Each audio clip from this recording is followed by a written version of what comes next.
What is up, everybody? It's Dr. Vibe here, host and producer of the award-winning Dr. Vibe show. As always, I'd like to say you're blessed, highly favored, a magnet for miracles, and a solution for someone's problem.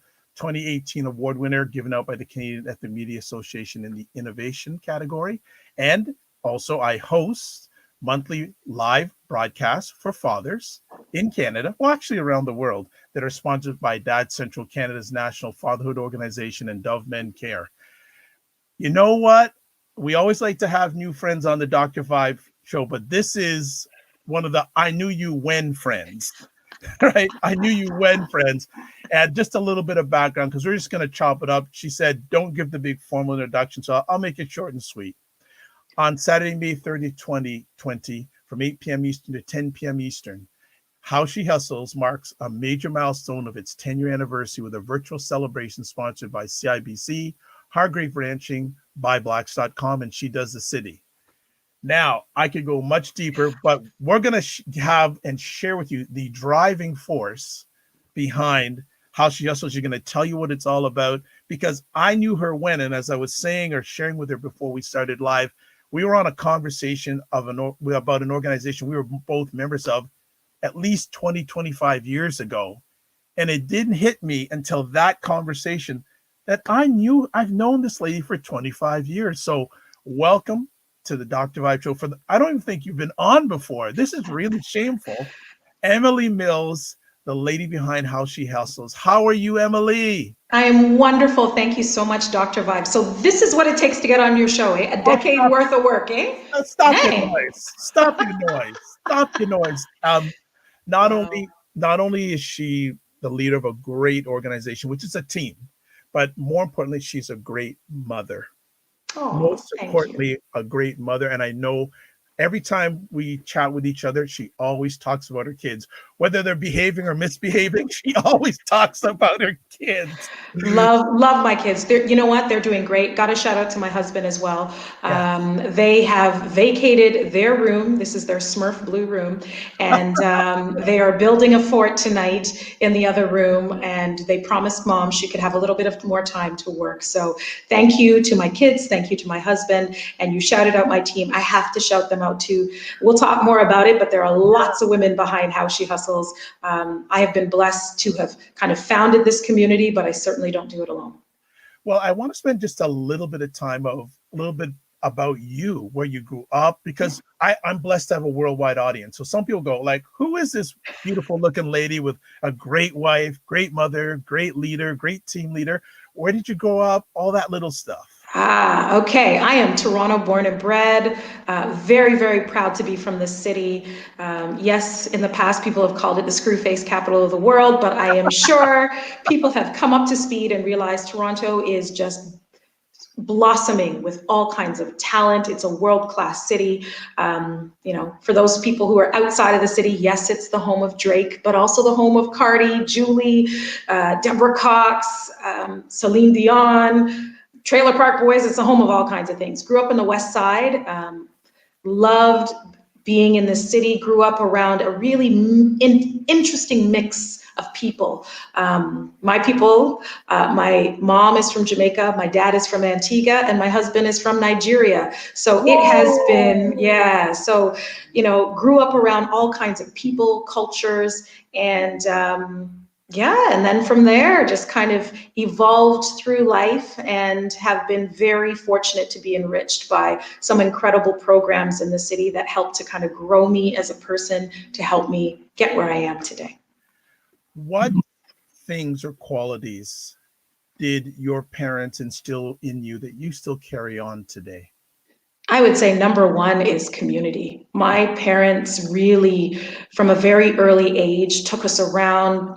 I'm a kid of West Indian culture, where you grew up listening to your aunties and your uncles, where you couldn't walk by people who looked like you were from the same community and not hail them up and show respect and say good afternoon or nod your head. And that's very important to us because we're teaching that to our kids as well. But definitely that sense of giving back, that sense of community, that sense that nobody is an island, that you're part of a much bigger fabric and part of a legacy that we may be here, but we are only here in Toronto because of the sacrifices of my parents, my grandparents, my great-great-grandparents. And I'm very fortunate to know some of that history. Actually, recently, because of COVID-19, we had a extra time and we were able to actually do a family tree going right back to the early 1800s to my kids' great-great-great-grandparents, and trace their roots. So community, culture, legacy, big for my parents. What was school life like? And you and I both have the West Indian heritage, so I know it was like education number one. Absolutely. You know what? My parents, they were,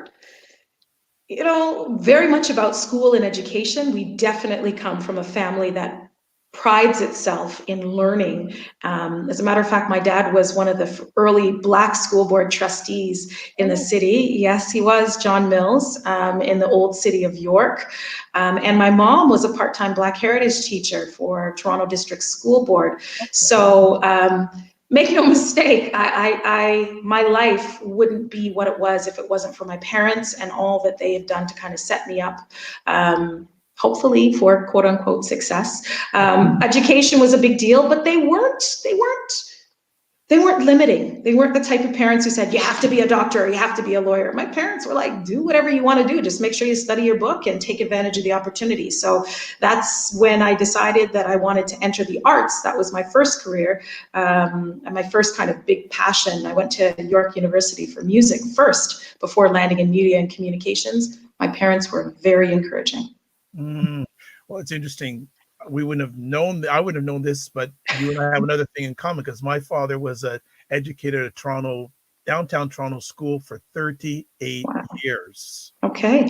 So wow. Next time we get together, our families may know each other. Yes. Yeah, probably do. Do. Yeah. So what did you jump to after the world of arts?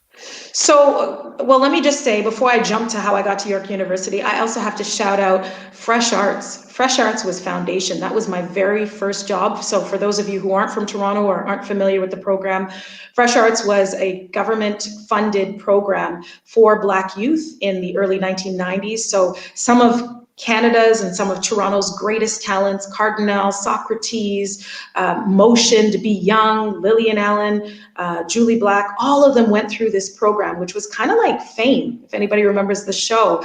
We essentially got paid to create. This is before Remix Project, before some of the leading arts organizations for young people in the city. And so we were essentially paid to create. And so that was foundation. Then I went to York. I had been freelancing in my late years of high school, started writing for music magazines. I loved hip hop and R&B, had the chance to work for some classic Canadian magazines. Shout out Mic Check. Wow.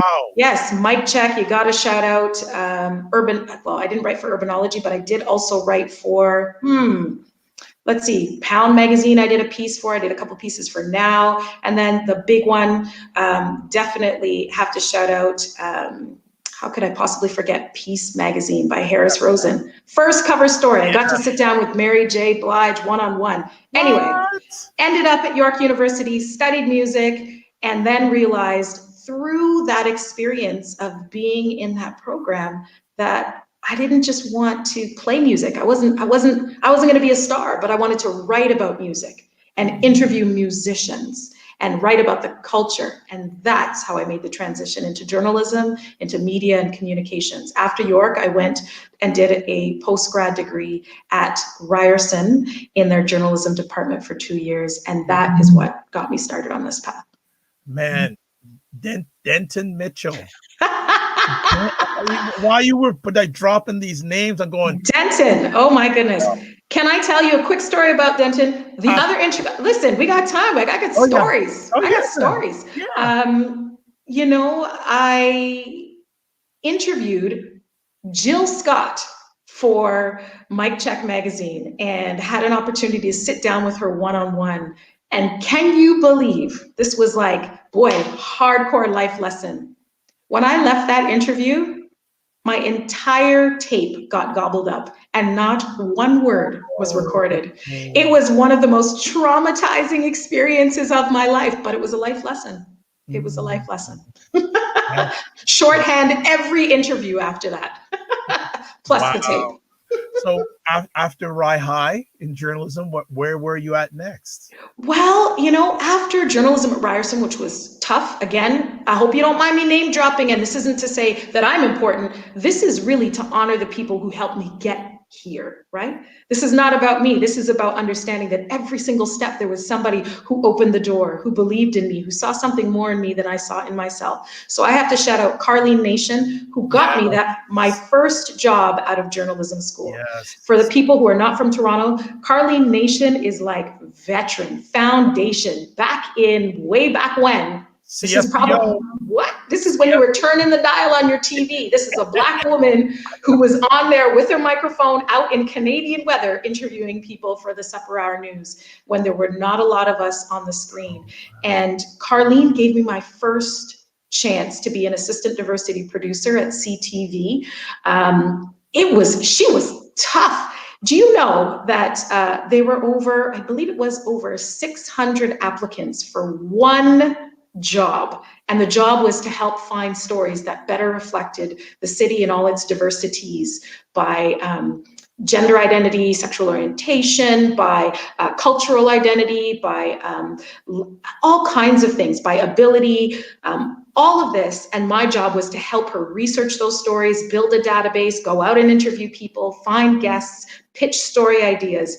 And when I first applied for the job, man, I did my homework. I literally found out where she was speaking. I snuck into a few university classes to hear her lectures. I interviewed people. I watched her shows. I even went to hear her on a panel. Finally came in, was so excited. Dr. Vibe, I thought I had the job on lock.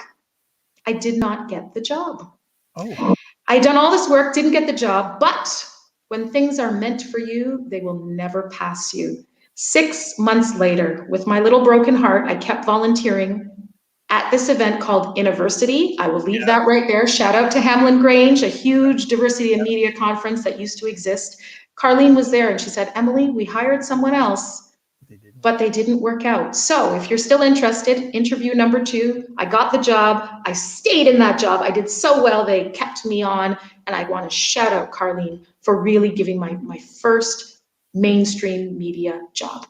Wow.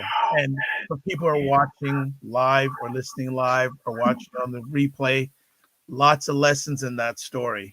Yes. Even though she didn't get on the first time, she kept at it. Yeah, you have to. You cannot let a disappointment or a seeming disappointment deter you from your destiny. You cannot. It seemed like it was the end, but it was actually just a little detour. And I think it was, I believe strongly in faith. I think it was just my faith being tested. Is this what you really believe in? And even when you're not getting paid, will you pursue your passion? Even when it seems uncertain, will you show what you certainly believe you're capable of? It's a message that one of my major mentor tells me, that when you're volunteering, a lot of people don't give 100%, but even when you volunteer, you should give your 100%. Yes, absolutely. Because if Carlene didn't see the work that you were doing as a volunteer, yes, she may not have given that opportunity to you.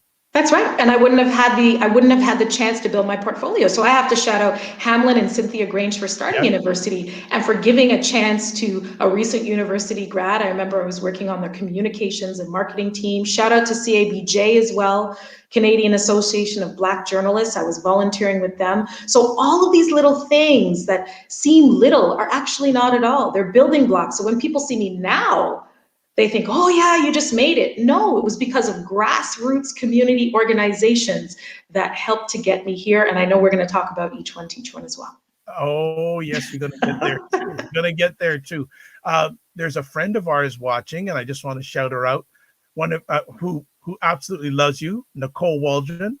Oh, Nicole is amazing. She is just phenomenal. So, hey, Nicole. Nicole has been, boy, I got a chance, get a chance to definitely talk about how she hustles and the team behind it a little bit more. But Nicole has been foundation. She has, as well as Joan Pierre, they have been rocks to Yes, help get us here to this decade. absolutely. She said, yes, fresh art. She says, wow, Emily did not know this. An interview with Mary J. And she says, shout out to Carly Nation. Yes, And she also says, when things are meant for you, they will never pass you, Emily Mills. very true. Very Very true. true. Very Well, true. since you mentioned, let's talk about each one teach one, or we'll forget about this. And I know some way would get back to two ladies that we didn't mention it. So Yes, yeah, yes. Each one teach one. Oh my goodness, what can you say? Ebony Rowe, Andrea Bryan. Oh my goodness, this program was life-changing for me.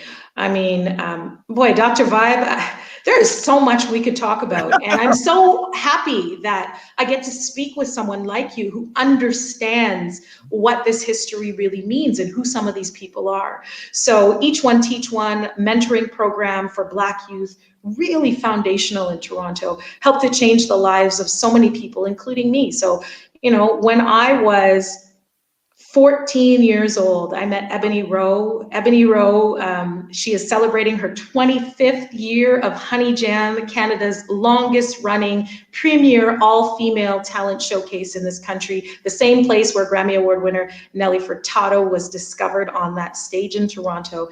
Ebony Rowe, before she was just known for Honey Jam, was also leading this program for Black youth. And she had two groups. I was part of the group for young women called Sista to Sista.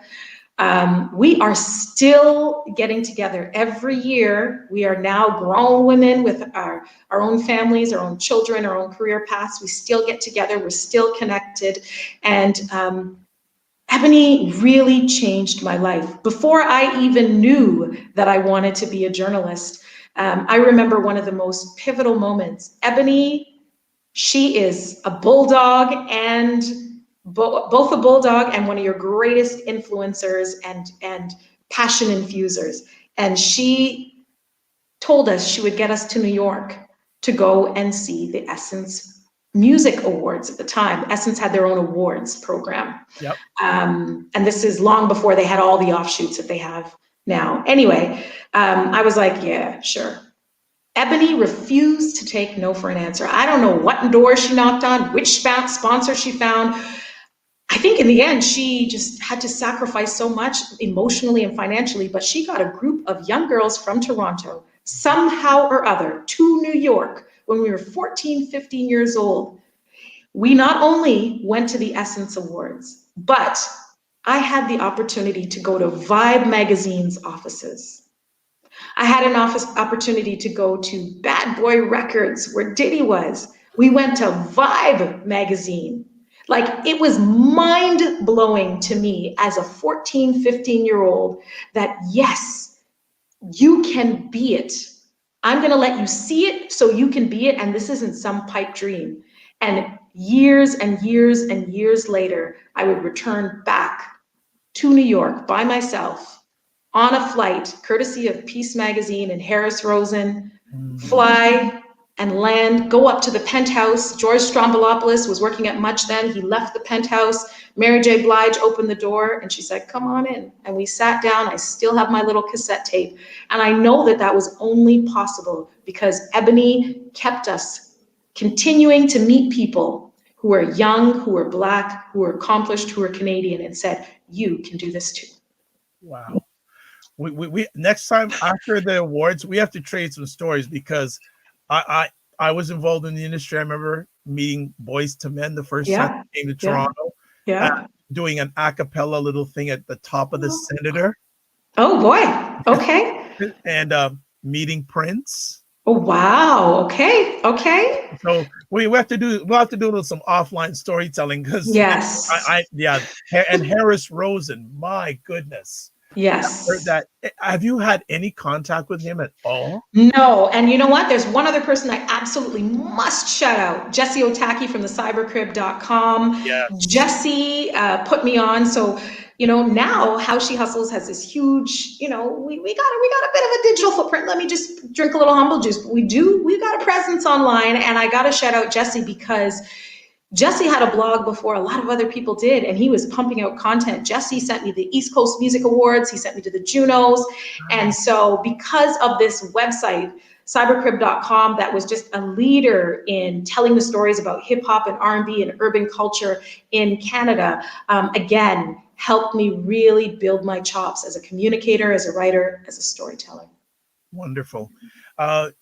Media career. You started off at CTV. Yeah. What other? Where do we go? Yeah. I did some behind the scenes work at Chorus Entertainment. Very, very administrative job, but it was great because I got to see how a big company like that worked behind the scenes. I did some media and media relations work with some nonprofits, including Triac, which focuses on getting immigrants into the right jobs in Toronto. And then if anybody is familiar with some of the work I've done, then I landed at CBC, our national public broadcaster. If you're in the States, you could say it's kind of comparable to NPR, but has a profile that is really more like a CNN or an MSNBC. It is the public broadcaster, but really has a huge presence in Canada and is one of the largest cultural organizations here. And so, while I was working at this nonprofit in 2010, around the time that I started How She Hustles, actually, I started How She Hustles first. We'll talk about that in a minute. And then got a job in the summer of 2010 at CBC, working behind the scenes in communications. And my very first job, gotta send my gratitude, was working behind the scenes with Dwight Drummond, veteran Black journalist, my goodness, and Anne-Marie Meadowake, an incredible journalist herself, and mother of triplets. Yep. And my job was to essentially be part of their PR team and to really look at how CBC could connect with diverse communities, Dwight being from Jamaica, Anne-Marie being Sri Lankan, and having a big mixed background, and being able to let communities of all different backgrounds know that CBC is also a place for you. We're telling your stories, et cetera, et cetera. So landed that job and was there for 7.5 years. And also have to shout out a lady named Susan Margetti, who's now a big boss at CBC. But before I even knew that I could belong there, man, that woman put me on. So, yeah. I had a bucket list moment in the last year. Oh. I had a chance to be on the same speaking stage as Dwight. Oh, wonderful. And it was, and I'm sure Mr. and Mrs. Burke from Burke's Bookstore. Yes, yes. Who have been running Ebony Toastmasters for years. Yes, they have. And they invited Dwight and myself to share some of our media journey. And I was so humbled to be on this thing because I look up to him. Yes, yes. Many of us do. I mean, it was really it was a full circle moment for me. Because as we said, I grew up watching people like Dwight and Carlene on TV. And when I applied to journalism school, it was in hopes of I never wanted to be on air. I just wanted to be able to help to tell stories. And so Dwight again inspired me. And then to have the opportunity to be mentored by him informally through CABJ, the Black Journalists Organization, just added to it. And then years later, to get a chance to work with him was just like incredible. And what you see, I work pretty closely. When you're in a newsroom and you are their communications person, there's an incredible amount of trust and respect, and you're grinding hard all the time. And I have to say, what you see is what you get. He is the nicest person. Yeah. Ditto for Anne-Marie, ditto for Matt Galloway, who I had a chance to work with in the latter half of my time at CBC. Like, these are really incredible people who have a lot coming at them. And it was like watching masters at work. Well, here's a little sidebar story about Matt Galloway. I remember Matt Galloway when he used to work at a record store called Vortex Records between Dundas and Church Street, even before his Now magazine days. I don't even know that one. Exactly. Well, you mentioned it. Where did the How She Hustles vision begin?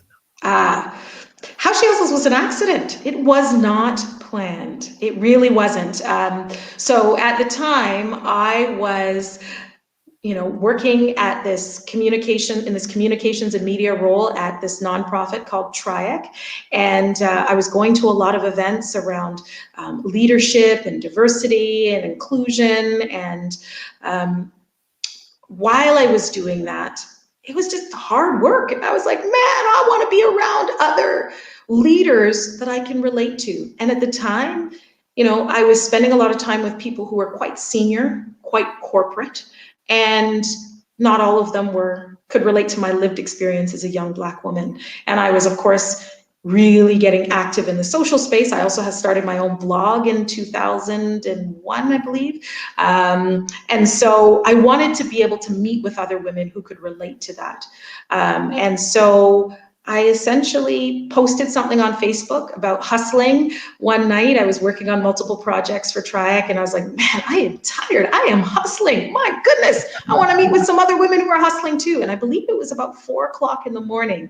And I just posted kind of this little tongue-in-cheek post, and why should I be surprised? Other women who were hustling started sending me DMs and commenting, and I just, and it was like, all right, can we just meet up? Can we just meet up and talk about what we're working on? Maybe we can support each other. Maybe we can learn from each other. And that gave birth to the very first How She Hustles brunch. It was that simple. I just said, let's meet up. Anybody want to meet up? Send me a note. We'll find a restaurant. We'll pay for our meal. And next thing you know, 50 women showed up. We took over 2 floors of a restaurant, the second floor and the patio at Globe Bistro on the Danforth. I hope they're still there. And that was our very first event. And the rest, right, it just kept going. People saw the pictures and they said, what is this How She Hustles thing? Who are all these women? It looks so cool. Of course, I hadn't planned another one, but necessity is the mother of invention. And sometimes when the momentum is there, you just got to keep going. So next thing you know, I said, all right, we'll do another one. And we are now, oh my goodness, probably 20 plus sold out events. 10 years later, we've got probably about 18,000 predominantly women following us across our social media platforms. We've had some incredible memories, from bringing groups of women to meet Michelle Obama to sitting down and having a roundtable with the Prime Minister of our country. So a lot has happened. What are your memories of your first event? Oh, Dr. Vibe, you just hit me right here. Okay, I promise you I won't cry on your live. No. You need to. This is a safe. No, I won't cry on your live, but I'll tell you. I remember the beautiful things. I remember was it was the diversity of women. How She Hustles isn't exclusively to Black women. We focus on diverse women. Primarily, our core is women of color, Black women and South Asian women, and within that Blackness, lots of African women, Caribbean women, etc. But I loved that there were South Asian women, white women, Black women, all kinds of women came to our very first event, Filipinas, etc. I also loved the diversity of professions. We had people who were studying at Harvard, people who are leading nonprofits, people who are in the IT sector, people who are in the music industry, people who are in the healthcare industry. Like, it was a real mixture of expertise. Everybody was totally cool, welcoming. People who had met for the first time, people who it was like a reunion. It just had such beautiful energy, and it was this beautiful sunny day. But I would say beyond that, what I remember is this. The first How She Hustles brunch was held on May 16th of 2010. And 3 years prior, I had actually lost a very dear family member of mine to the day. Wow. And I just remember feeling safe enough in that space to let the tears flow and tell the women in that room how much I wished that person had been present with us, and how much her spirit and her life and her journey, which was cut short in such a tragic and sudden and unexpected way, that her spirit was actually in the room. And I think that that openness, that sharing has been a real hallmark of How She Hustles. People come in and they tell me at every single event, it's not about pushing your card or boasting about your CV or trying to get more connections on LinkedIn. It's about people coming in with an open heart. And if you want to talk about your kids, if you want to talk about you can't figure out this app on your phone, if you want to talk about your career, whatever it is you need to share, there's just an energy to the space that I am so grateful continues to be there 10 years later. Thank you for sharing that. And I know a very personal and emotional story from that first meeting. Along the way, what was your first, like one of the things I do is whether it's a big success or small success, I like to go, yes. What was one of your first yes moments about How She Hustles? There were many, but I have to talk about Her Story in Black. Please. That was really a moment where it was just a game changer. So Her Story in Black was a national, I think it just became a national movement. Like it was so humbling, overwhelming, a privilege, a responsibility. So in 2017, Canada was marking its sesquicentennial, 150 years since Confederation. And we know that it was a complicated year for a lot of reasons, including for our Indigenous peoples and many Canadians who were trying to figure out how could we reconcile a very complicated history of what Canada is and how it came to be. But at that time, the government of Canada was marking the year and encouraging Canadians to do the same. Of course, I was still working at CBC, and CBC as the national public broadcaster had the opportunity to say, we are going to tell the story of Canadians and help to reflect the country back to itself. Now, I was working behind the scenes. Nobody gave me an assignment to say, okay, you're going to help to decide what stories we're going to tell. But again, I'm not necessarily one who waits for instructions. When I see that there's something that I feel that needs to be done, build it and they will come. So I was sitting in front of a computer, much like this, and decided, okay, I've been meeting with these amazing women from How She Hustles now for years. We had been having annual brunches and panels and fireside chats, etc. And I wondered, where are those women, particularly the women of color, especially the young Black women who are influencers in their own right? Are they going to be part of the story of Canada? Nobody said they weren't, but nobody said that they were. So I decided I was going to create my own project. Sat down, created a framework, created a title, created the graphic on my little laptop in my living room, and called it Her Story in Black. And the idea was to photograph 150 Black women from Toronto, from various walks of life, many of them people who hadn't necessarily been recognized yet for their craft. These are women who were making a difference. They were essentially who got next. And so used my social media platforms, How She Hustles on Instagram and Twitter, and said, do you know any incredible young Black women from different walks of life that we need to profile? We've built our own young team of freelance creatives, had no budget, had no sponsor, had no idea how we would do it, but reached out to our community and said, we need your help finding the women. We need your help finding the team. We need your help spreading the word. And so literally, posted this thing, and less than 12 hours later, like within overnight, my inbox was jammed. We found architects, neuroscientists, DJs, tattoo artists, engineers, police officers, an incredible array of women, and many of them had never been profiled in mainstream media before. We created our own team, part-time students, freelance photographers, videographers, event planners. We photographed every single woman, did these beautiful, almost vanity style fair group photos. If you go on to howshehustles.com, there's a whole playlist. And so essentially that project evolved into something so much bigger, and I'll share it very quickly. How She Hustles created this incredible Her Story in Black project that became a 1-hour TV documentary. It is still airing years later. It just played, I think, last month on CBC, profiling these women, including Olympians and a professor of science, all young Black women from Toronto. They built a microsite. We held a 400-person event at the CBC headquarters. I mean, this is like an iconic Canadian institution. This is like maple syrup and hockey and the flag to Canada. That's what this place symbolizes. And to have Black women come in, and we had a DJ playing soca, we had Black women wearing Ankara on stage, we had Black women writing poems and speaking patois, we had Dr. Jean Augustine. I mean, it just changed the game. And from that, Her Story in Black then rolled into another project featuring young women from high school, another project featuring women across the country. We were honored with an award from the president of CBC. We also got a shout out from the Prime Minister, who retweeted pictures from our event.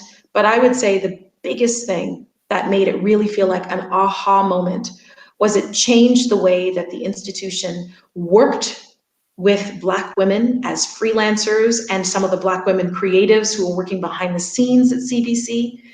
And I also think it changed the way that the Black women who participated saw themselves, and the way that many, many others looked at Black women in their workplaces and in their communities and thought, are there other Her Story in Black women who we are not celebrating that we should? Wow. What do you remember the moment you saw? Like, I know before the broadcast went, I don't even think we need to go on further, but we have to. But do you remember the moment when you saw, obviously before the program went live, you saw the pre-production, all that. Do you remember the moment you saw that live for the first time? You know what? I saw some things. Shout out to Bobby Brown Singh. I did not cut the documentary. He did, as well as Layla Doré and Ebti Nabang. They were our two young photographers and the entire team. Also have to shout out the producers who did an incredible amount of work. Young Black women, just got to slip them in real quick. Nicole Brewster, Tashana Reed, and Jean Carter. When I saw their collective work for the first time and what we had created together, I'm not gonna lie, I cried like a baby before we got up on stage and received the award. And before I saw the 1 hour documentary, we actually gathered as many of the 150 women who were featured and had a private viewing of the documentary. We watched it together. Nice. At a different book list, which is a Black-owned bookstore by a Black woman in Toronto and her husband, Aita, and Uncle Miguel. Yes. And it just felt like we were in a moment in time that would forever stand. Wonderful. Just want to shout out Nicole saying Her Story in Black, a true game changer. Sarah Ayango from Ottawa. Hey, 613. Did I get that right? Yeah, you're right. It's such a transformative, inspiring enterprise. Love you, Emily. Oh, thank you, Miss Sarah. I hope we will see you on the 30th. We're going to talk about that next. But, shout out to all the people in Ottawa. How She Hustles is based in Toronto, but we've had people like Sarah and Sabine Danielle and so many, Gwen Madiba, coming down for years, carpooling, driving, and bringing people down from Ottawa, our capital region. Thank you so much for your love and support. Okay. Well, you did the good segue. Saturday night. Woo! It is going to be explosive. Like, honestly, Dr. Vibe. Can I come?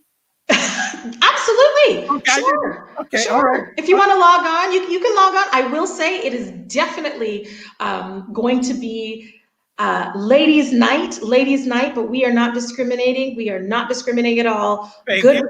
Our primary criteria for anybody who wants to RSVP is this: good vibes only. Any bad vibes are off the stream. But Saturday night. So of course, everybody is pivoting and adjusting to COVID-19.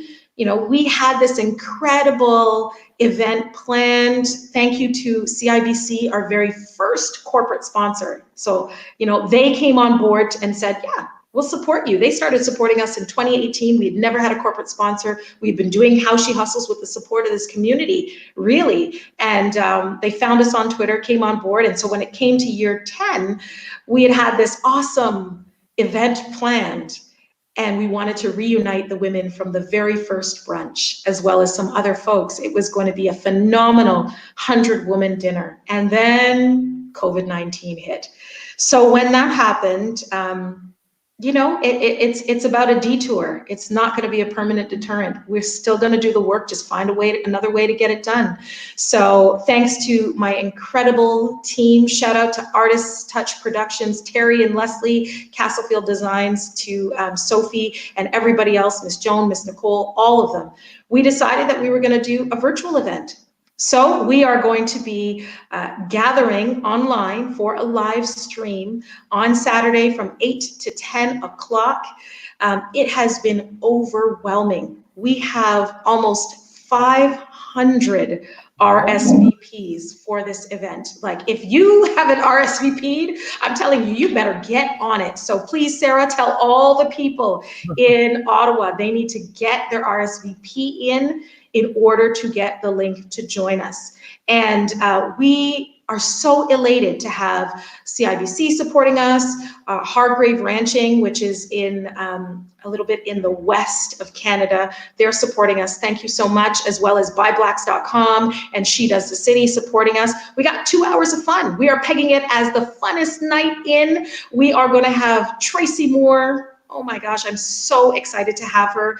She's like Canada's lifestyle show queen and a Black woman who is down and keeping it real, and a mom and an entrepreneur, and she's just boss. She's gonna chat with us. We have people like DJ Mel Boogie. We have Carnival Spice doing a dance demo. We got JoJo's Mix, who's gonna teach us how to make mocktails and cocktails. We have a tribute to some of the women who we have lost and we will forever love by Hyacinth Brown Smith, who's gonna be playing piano. We're gonna unveil some art by one of our great Black Canadian artists on the rise, Roxanne Tracy. We have so many things that are coming up, and we just can't wait to see everyone. I remember the last time we chatted, not the last time, but the time before, saying, Dr. Vibe, I want to get on and talk about it. And I said, no matter what happens, it's going to happen, whether COVID or not. How has the experience been preparing for the live stream event? I'm smiling, but deep down inside, boy, I'm sweating some buckets, buckets. You know what? It's been a lot, but I think more than anything, it shows me that there is so much love. There's so much love. And 10 years later, the very same thing that was the catalyst for How She Hustles continues to be relevant now. People are still looking for community. People are still looking for connection. People are still looking to be reflected. People are still looking for a place where women, especially women of various cultural backgrounds and identities, feel like they belong. And so I'm so honored that How She Hustles gets to play a leading role in doing that. And it's just been humbling to see how it's spreading like wildfire. And it's exciting because it's not just the people who have been with us, it's also a whole new audience of people who are hearing through word of mouth about who we are, and they'll be logging on. So we've been practicing hard. We've been testing out all the platforms. Yes. You know what it's like using StreamYard and using Facebook and Twitter and Instagram. If you cross your fingers, you do all the prep you can, and then all you can do is trust technology, trust that your prayers will be answered, and that people will get what they should, and that everything will work as it should. Sarah's saying on Facebook, those brunches.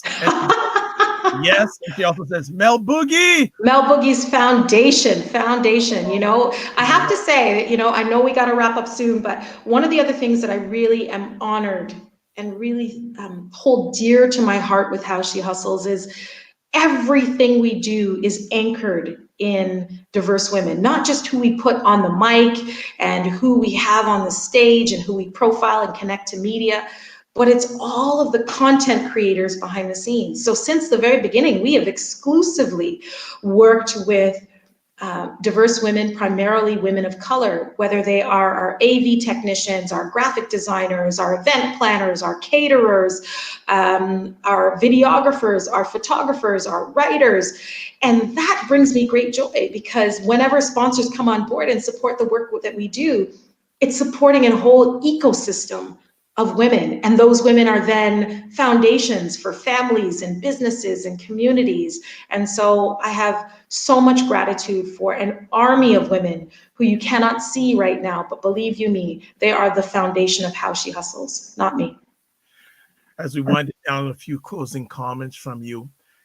How has the landscape, if at all, changed for women of color over the last 10 years? Because you have a very privileged insight, because you have a community of all these women and they share with you.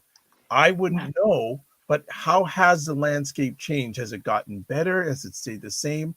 What is your pulse on that? There are more women who are taking on leadership roles, I think, but some of the challenges and the microaggressions and the difficulties and obstacles that existed 10 years ago are just as prevalent today. There are still women who feel like they are the only one in leadership positions, or one of very few, who still get second guessed for their expertise and their experience. There are still women who feel like they need to come into spaces like How She Hustles to be refueled because they're depleted because of whatever they face in their day jobs or in their even on social media. I think that is absolutely a reality. On the other hand, I'm so encouraged to see women deciding that they are going to follow the footsteps of our ancestors and the women who have come a generation before us, and just say, I'm ready to lead. Let's go. I've got the skills, I've got the creativity, I've got the experience, I've got the vision. Let's do it. I think there have been many more women's networks that have popped up since How She Hustles began, and I say that with humility. We're certainly not the only ones in town, but I'd like to think we have a special place in history for being one of the first to really take on this role of holding space for women in our generation, not only in person, but online. And so that's been exciting to see how many more women's networks are out there. And there's so many of them that I would love to shout out for just holding space. So you know who you are. Thank you for doing what you do. I would say the last thing is there's a real pride in being Canadian.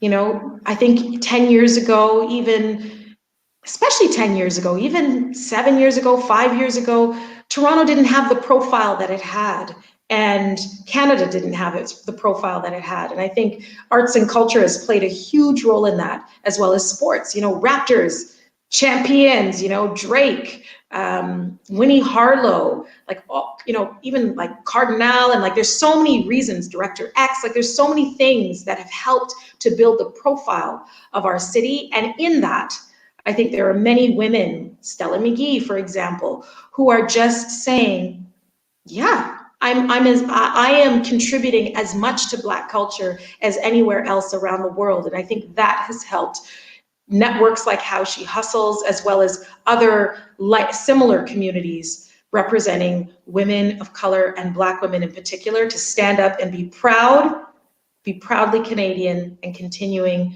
to make space. Wow. What's next after Saturday?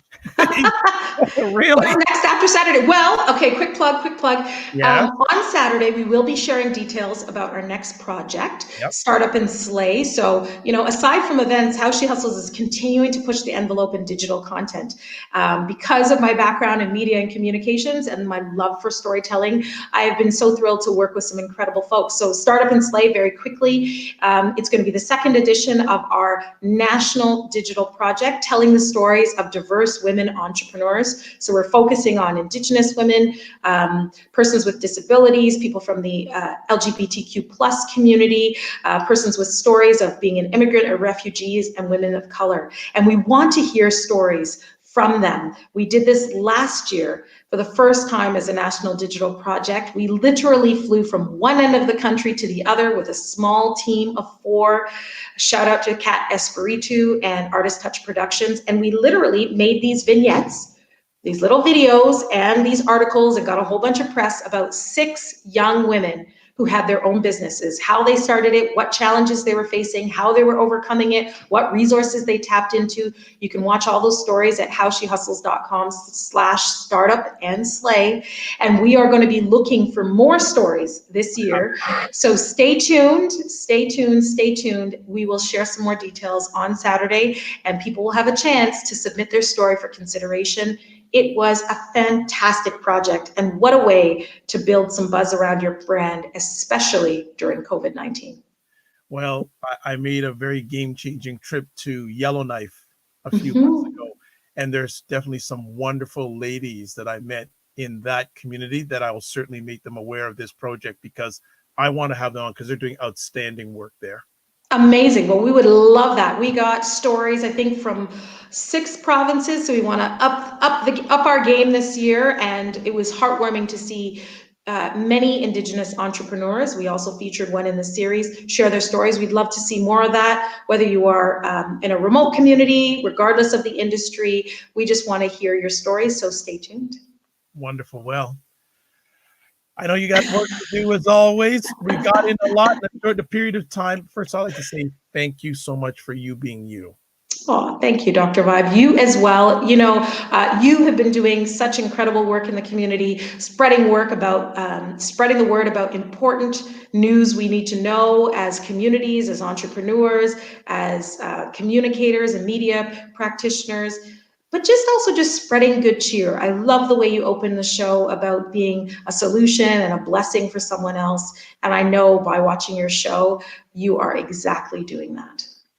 Much thanks and much received. Love to you, love to your family. And one last time, how can people find out about Saturday or find out about How She Hustles? Yeah, well, go to howshehustles.com. Make sure you RSVP. You must RSVP to get that link. Can't wait to see you Saturday from 8 to 10. You can find me on Twitter and Instagram at How She Hustles. We are busy sharing content. You can get a flavor of who I am. And if you've never been to a How She Hustles event and kind of want to see what we're about, you can go to youtube.com/howshehustles. Well, thank you so much. Want to shout out to some wonderful people that watch so much of this conversation. Yes. Sarah, thank you for the kind words. Sarah, thank you so much. And Nicole, there was so many others. Thank you. Nicole saying thank you. Awesome interview, Dr. Vibe. And EM Mills, she made it happen. She drove the ship. I just steered the ship. But definitely, I'm going to RSVP right after this. Okay. Definitely all right. Be part of this because I like to be around great people.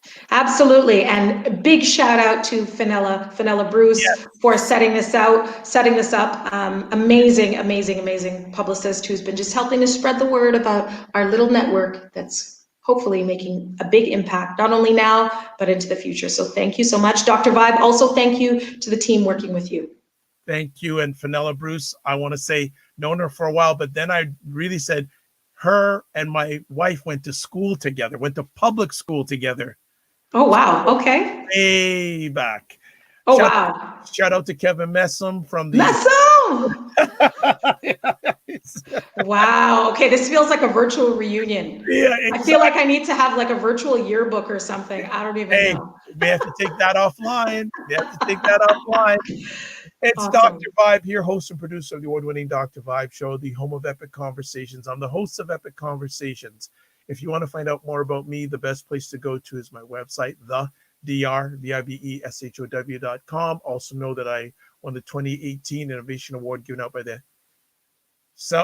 Nicole saying sounds like another show. Yeah, well, I'm going to have this young lady back before the end of the year. We're not going to wait 25 years to have her on again.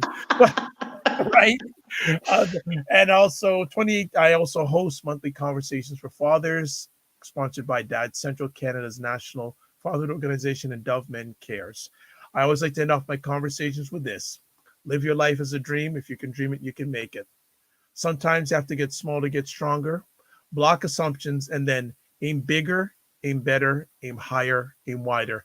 And one extra thing, I don't know if you know the name Robert F. Smith. He is one of the wealthiest African-American men to date living in America. And he was the gentleman who actually paid for the tuitions of all the graduates from Morehouse recently. And he said something, and if you're ready, if you're managing the crisis, he says, Don't waste this crisis. I'll leave you with that. God bless. Peace be well. Keep the faith and walk good. And see you virtually on Saturday. Good night, everybody.